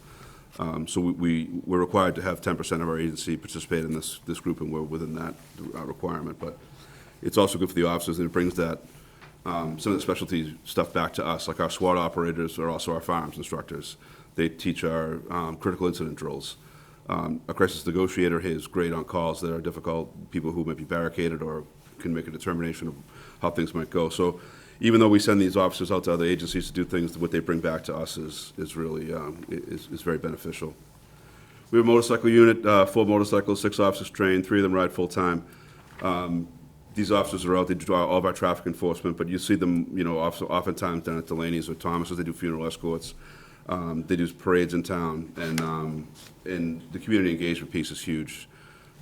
The police car is nice, but every kid loves a motorcycle, so I can say and the officers are available, they're not sitting in the car, they're out and about, you can see them, so we really, we like our motorcycles, that's for sure. We have several ATVs, 3 of them in total, 2 4-wheelers and 1 side-by-side. They patrol all the off-road areas in town, like the parks, the town forest. We've used them to assist the fire department with medicals if we needed to get someone out, and they're great to have. And again, the community engagement side of that is huge. When they're out and about, the kids always come up to talk to us, and we get a lot of benefit out of that. Bicycle patrol, we have 6 Trek mountain bikes, nearly 20 officers are trained. They do special events, mostly parades. And we'll deploy them on community engagement assignments as we're able to supplement patrol, especially in the summertime when there's more people out and about. We were responding to Boston quite a bit, but for various reasons, and we were associated with MetroLEC, that kind of stopped because of their relationship with the city. So you'll see stuff for the marathon there. We haven't been in there in a while, but we're available to do that should they call. We do have a drone, I can assure you, that has not been patrolling the Eastern Seaboard 48 hours a week. Not over New Jersey? In New Jersey, no, it's actually locked in our office right now, I can assure you that. But we have 2 officers that are trained in that. One of them is a newer officer who went to the FAA school, which is very comprehensive and difficult to get through. But the drone's been up several times recently. We use it for community engagement. You can see the overhead shot of the parade. We use it on the 4th of July and for the 300th. But we also use it for search and rescue. There was one incident, I'll just give you a quick example. There was a overturned canoe out in Turner's Pond. We didn't know what was in it. We didn't know if it was just floated away. If there was someone inside there, the kid was actually able to get the drone a foot off the water and look inside of it through the camera to see there was nothing in there. So it saved us from having to bring personnel out there, put people in danger. So it's an incredibly effective tool that we're grateful to have, and we've been using it more and more lately.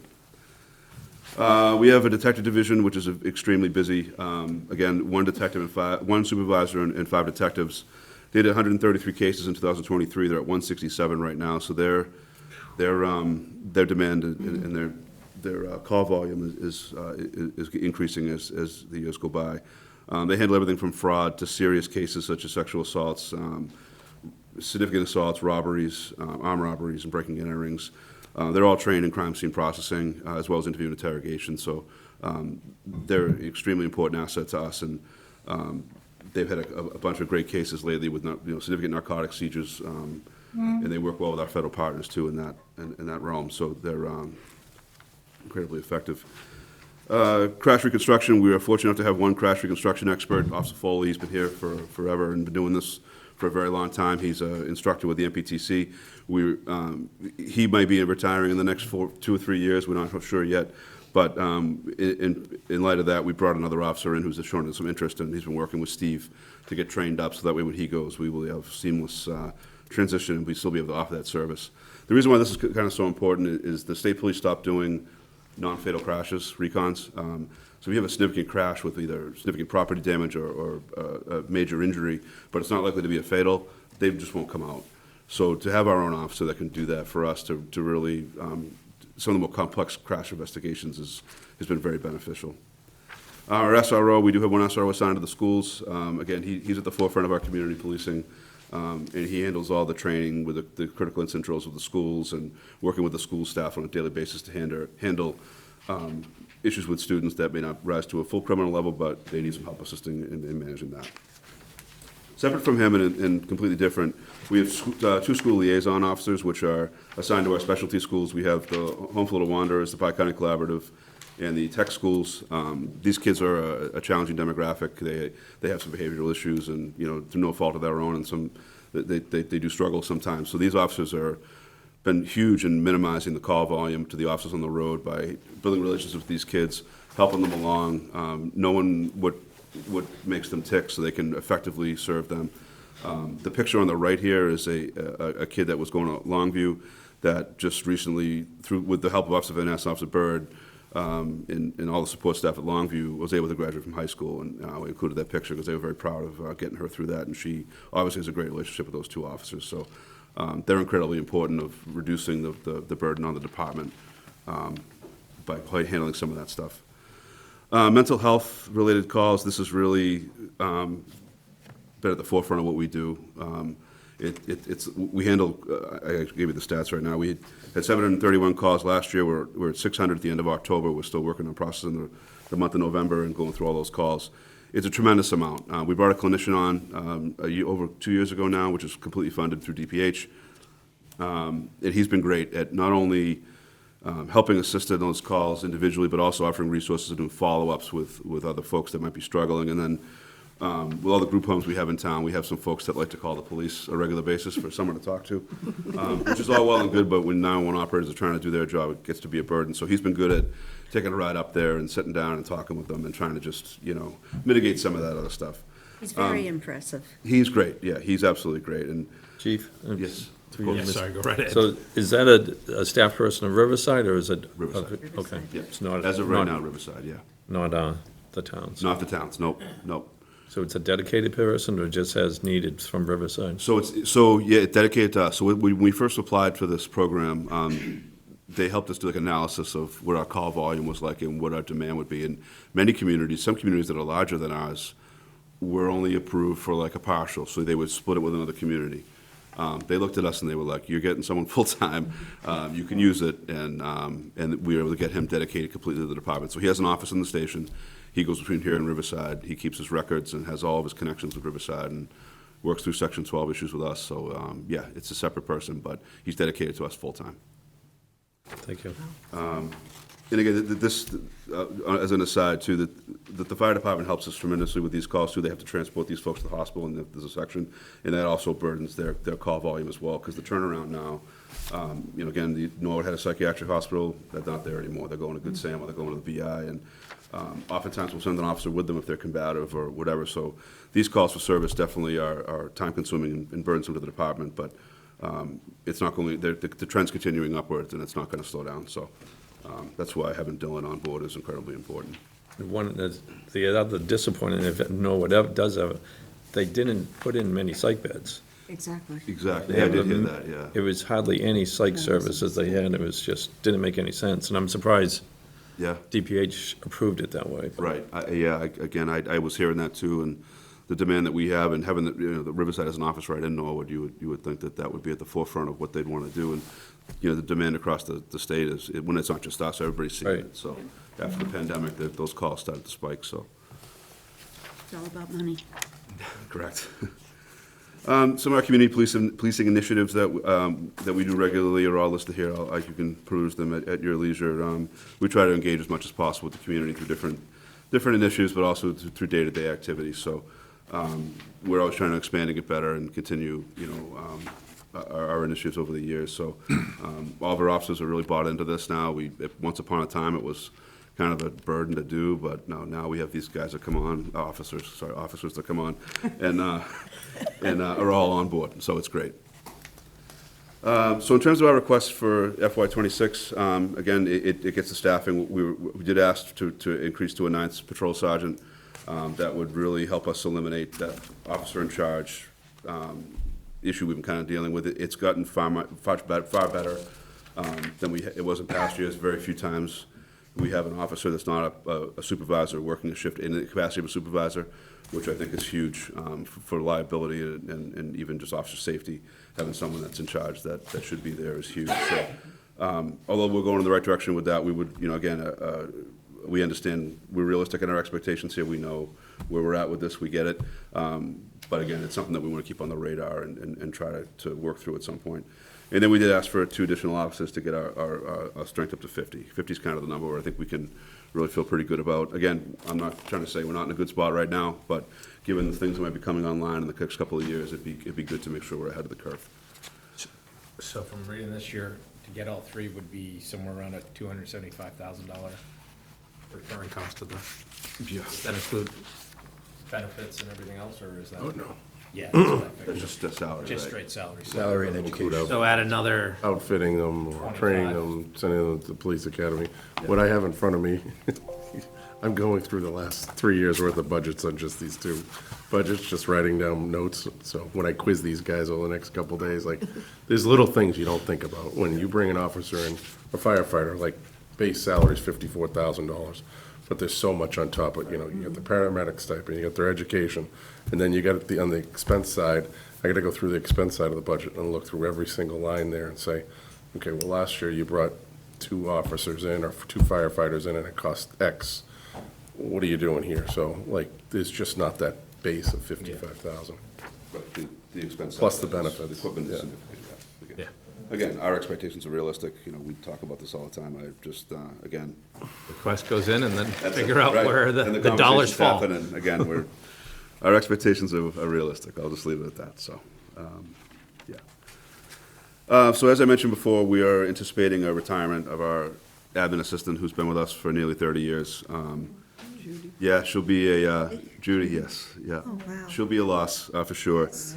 The good thing is that she's always forward-thinking, and we've had 2 part-time clerks that have been with us for quite a bit of time now. I actually don't have their tenures, but it's been north of almost 9 years. We've had at least one of them, and the other one's been there for several years as well. And they're both absorbed a lot of the institutional knowledge that Judy has and has shared with them, and she spent a lot of time training them and cross-training them in the budget and everything else. And so as such, our request would be to make each of those part-time positions a full-time, 2 full-time positions instead. So when Judy goes, they will slide in, stay full-time. Yes? No, Yeah. I'm sorry. Yeah.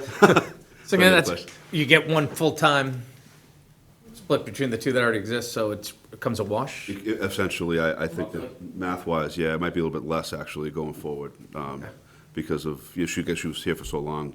Her Yeah. salary compared to what theirs would be, after we figured that all out, would be less. And then we keep 2 good people that have been with us, have been great with us, and the transition is a lot smoother than it could be. When I first started, I said to myself, if Judy leaves tomorrow, I don't know what I'll do. That was Rick. I still feel that way, but I'm grateful that we were able to get these people in a good position where, when she does When leave. is she officially going? To be determined. Be determined. Yeah, October is generally speaking, I think, in *25, but that date I don't have The just yet. grandchild's getting bigger. There's a lot of factors at play, yeah. Yeah. But, yeah, happy for her that she's coming to a decision that she's comfortable with. Hate to see her leave, but I'm glad that she's doing it on her terms. And Good person. absolutely. So they do a tremendous amount for us. Our firearms licensing is a tremendous. We have a ton of those that come in on a regular basis. Our public records requests obviously are very are numerous as well. Detail billing, payroll, budgeting, all that stuff falls under those 3 right now. So we would kind of re-rack those responsibilities and divide it between the 2, and then go from there. So that's a proposal. That's what we'd like to see happen, and we will work through that process going forward. Also, our request would be again for equipment. Police cruisers are expensive, not as expensive as fire trucks. And we go through them faster, though, for the record. But the lead time isn't quite there either, but we like to replace 2 cruisers a year if we can. We have been successful through capital, working through that as well. The idea is to keep the mileage as low as we possibly can, get as much of the stuff fixed under warranty as we can, so we're not having older cruisers that get expensive to repair when they're out of warranty. So Again, we've requested 2 this year. Again, our expectations are reasonable, but that's kind of where we're at with that. And we'd like to see, keep that equipment up and running and not be down for repairs. Are those requests as part of the, Capital? are they a capital budget or are they part of the regular? So we asked for 2 cruisers in the operating budget. We were able to make the work last year with, we asked for 2.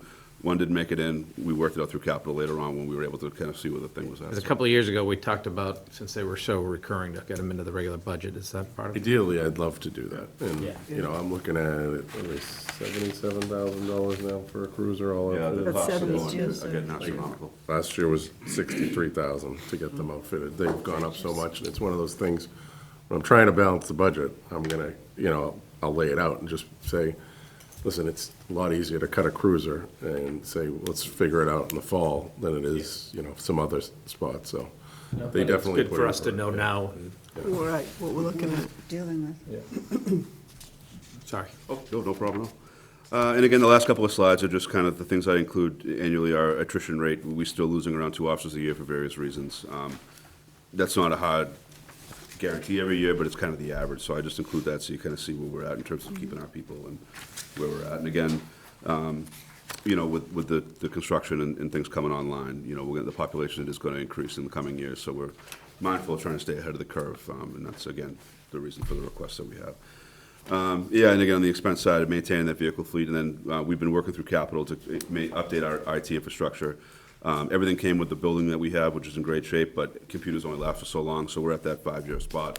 We've started the last couple of years through capital, replacing various computers and servers and things that might be going, you know, so we don't get behind on that. So Lieutenant St. Getty was forward thinking on that as well, and say, hey, we got to start doing this stuff because they're reaching end of life. So we've been successful in getting all that stuff replaced in the past couple of years and getting that stuff so we don't have any downtime with that. So that completes the what I have here. So if there's any questions, we don't have anything. Recruiting wise, I know for a while that, I mean, City of Boston, I know a lot of police officers, they don't want to continue working in the City of Boston for numerous reasons. Are we seeing any of them that they're coming into the surrounding communities, or as you go to recruit, do you see that?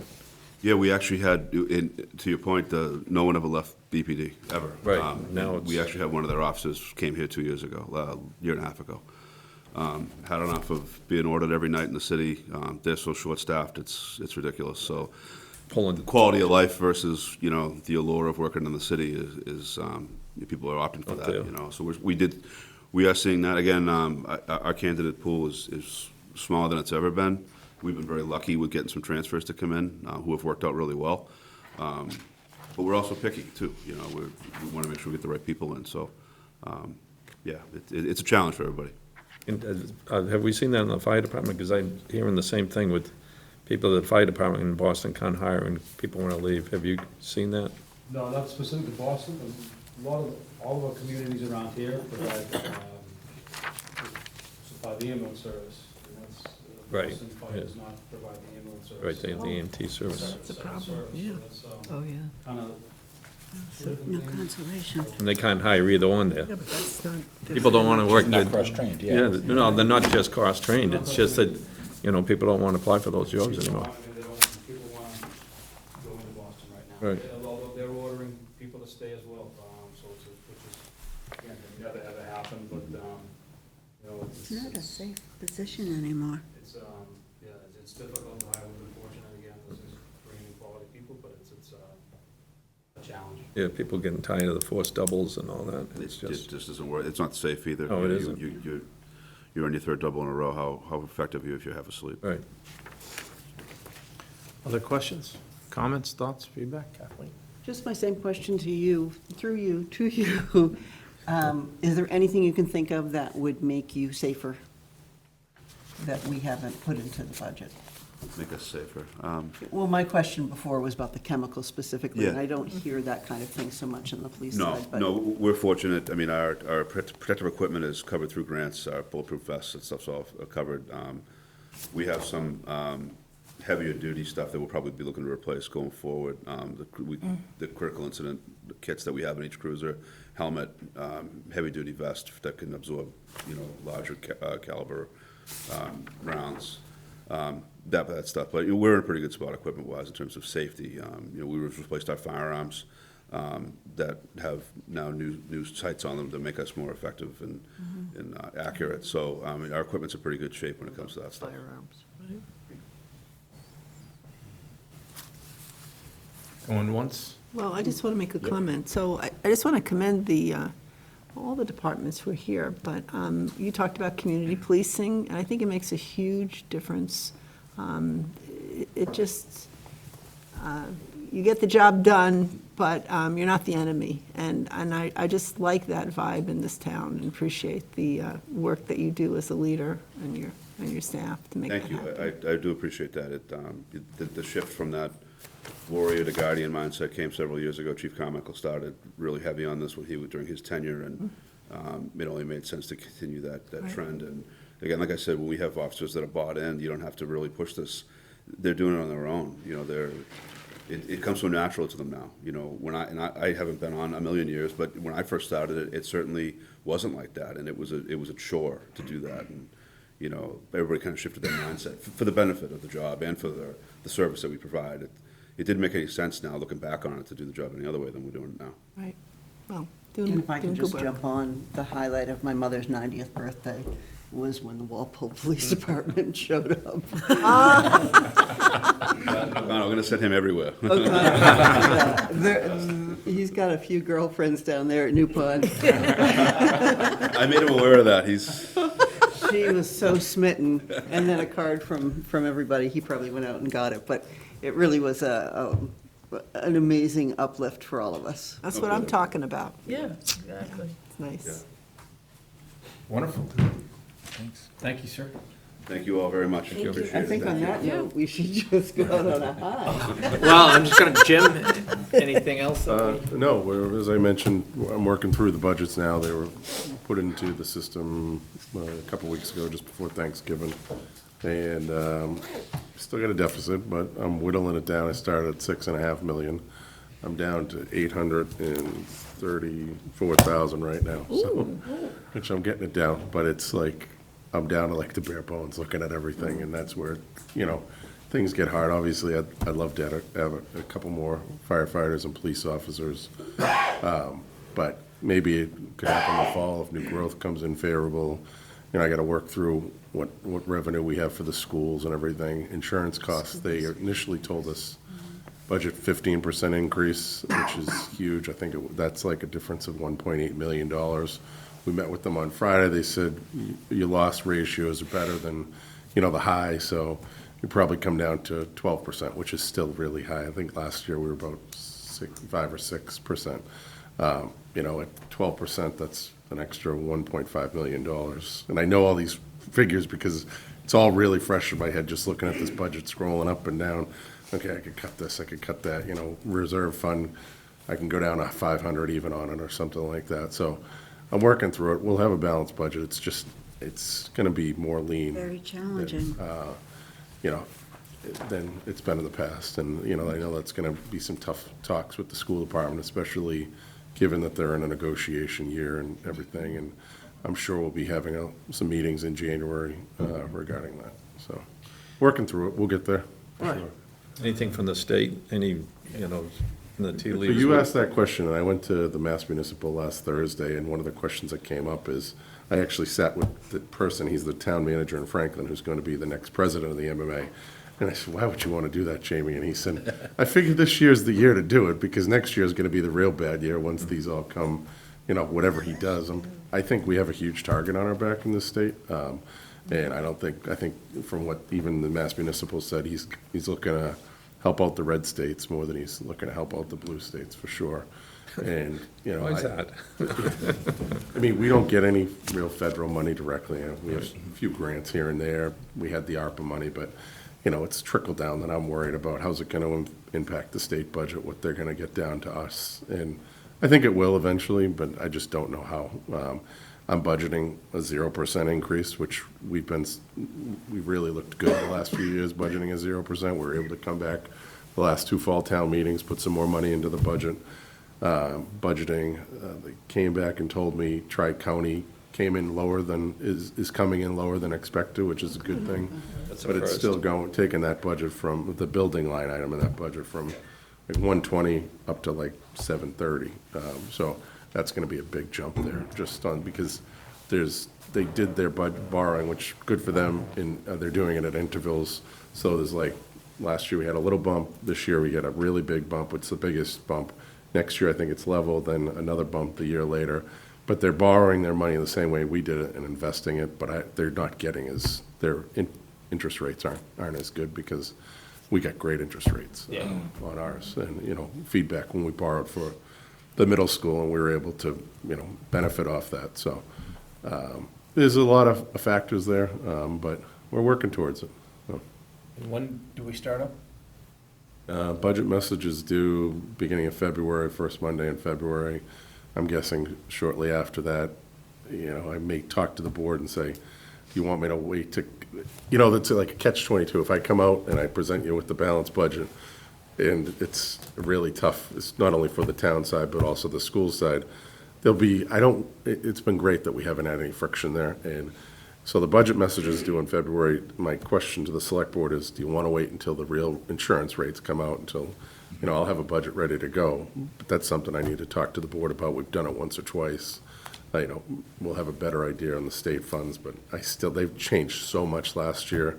I'm good with leaving it at level funding and then figuring out in the fall, and I think the school department was good with that. So sometime in February, and I know that's kind of vague, but I wouldn't be surprised if the school reaches out and wants to have some type of a meeting like we did last January, so I can kind of outline everything for you guys, such as like OPEB, and here's the retirement information, the county retirement came back and said, well, we could still be on track for the 2030, but you're gonna see next year a $1.9 million increase, Walpole and Raynham and Franklin and all these other towns. The town managers got together and said, you got to look at your actuarials and kind of redo that, because that's a budget buster for all the 46 member units. So there's a lot of things I'd love to kind of outline for you guys probably in January to say, here's the factors going into the budget: retirement, health insurance, here's where I'm at. Maybe, I don't think I'll have much more info on health. Here's where we are with OPEB. Our actuarial just came in and presented it to the select board. So I think that was beneficial to have everyone in the room. Last year, we talked a lot about the high school and where we're at. We could certainly give you an update. We had a meeting out on site at 8:30 this morning.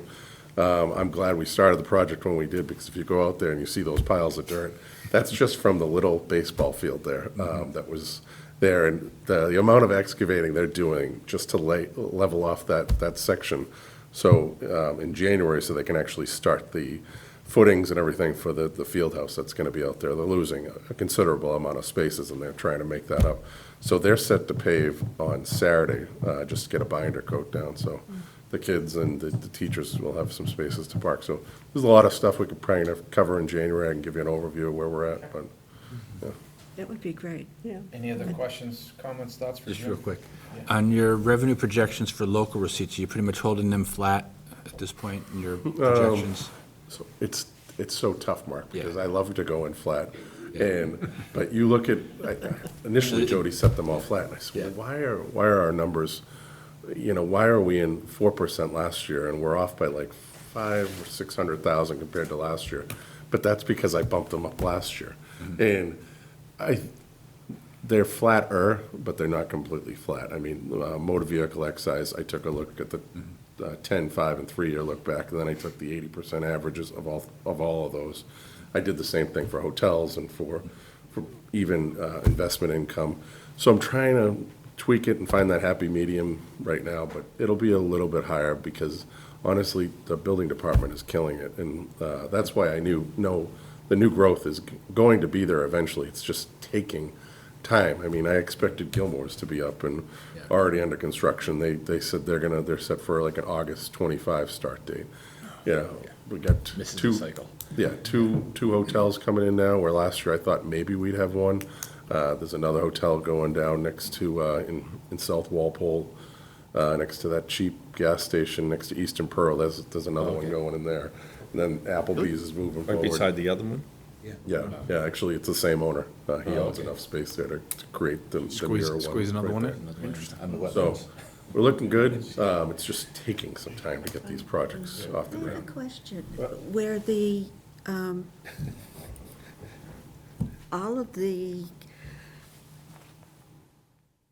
not apartments, but all of the hotels and motels along Route 1 are being used for migrants. From Not in here to, Walpole. So, fortunately, not in Walpole at this time. keep our fingers crossed. But is there revenue coming from that source to the communities that are dealing with it? As Initially, opposed to, Joe Q Public going in and, renting the facilities? initially, the state, I think, said they'll pay the first 30 days, and then they backed off anything after that for the hotel's tax. I don't think they ended up following through on that, so I think the towns, I'm thinking Plainville, I think they ended up getting some revenue in there. And Foxborough had that small one out over near the 99. I don't know what they were taking in there, so. Someone, I believe it was someone in here said they had attempted, and I think it was Larry, for the Army-Navy game, that all, every place on Route 1 was not Yeah, for rent, because they had migrants in them. so I just know what's going on here. I know we've been fortunate, but, it could change. So Walpole is fortunate not to have any yet. That's out there being publicized as far as I know, so. Okay. yeah. Kathleen? My question actually wasn't for Jim, so Oh, do okay. you mind just a comment for us? Okay. Any other questions for Jim? Otherwise, we'll get to your comment and then we'll wrap up. Anything from the select board? Nope, I'm good. Guys? Nope, good. Excellent. Kathleen? So my comment was, I went to that Association of Town Finance Committees in November at the Sharon Community Center, and went to a couple of sessions, one being open meeting and public records law overview. And in that session, she could not come out any stronger when she was talking about emails. She said, you must have a separate email for the business that you're doing with the town. If there were a lawsuit and your records were subpoenaed, your private email would become part of that, and then everything is up for grabs. So she said you should have a k.grulich for Walpole, or or k.grulich FinCom, and only use that for communications. Now, you know that I have not done that yet, because I haven't notified you that that's where they're not. But it was amazing to me how, how forceful she was about that. So, take it for what it's worth, but, I'd hate to get in a situation where any one of us had. The ethics class that we had at the library, I believe it was a couple of years back, she went into, it was a man and a woman, and she specifically went into that, and if you're going to be connecting with others within the committee on a specific thing, it's just like having a private meeting. That was brought out years ago. Well, when we filed, we had that charge. Yeah, we had issues, yeah. Anyway, so Okay. something to think about. Mr. Chair, are we doing something like this prior to the budget with the school department? It's a great question. Usually do. That's what I was mentioning in January. Yeah, most likely, yes. I'm gonna think it would be meet helpful. tomorrow to learn a little bit more, and then I'll follow with everyone. I'm gonna say through email, but now. Feel free. You may be getting phone calls from me. Make 15 calls, right? Psst, there's a meeting. Aye. Anything else? Seeing none, is there a motion? To adjourn? Second. All in favor? Aye. Opposed? Abstained? We are done.